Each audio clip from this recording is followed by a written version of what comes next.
I was cleaning out my late mother's belongings when I found her old flip phone.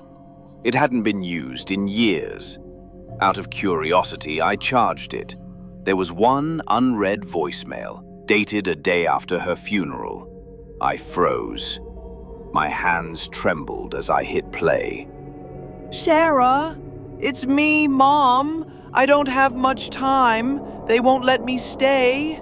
You were right about the house. It's not safe. You have to leave. He's watching you. Don't trust the man with the green eyes. Beep.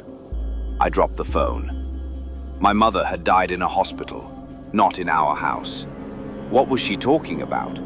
I brushed it off as a glitch, until I remembered something. The new tenant upstairs, Mr. Ellis, had green eyes.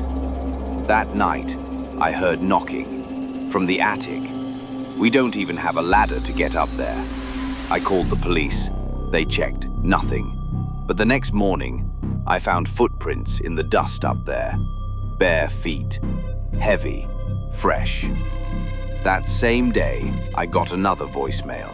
From the same number. My mom's. Sarah, please, don't go near the mirror. That's where he hides. It's not a reflection, it's a doorway. I ran. I didn't pack. I moved out in a day.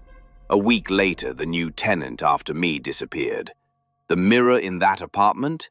It shattered from the inside.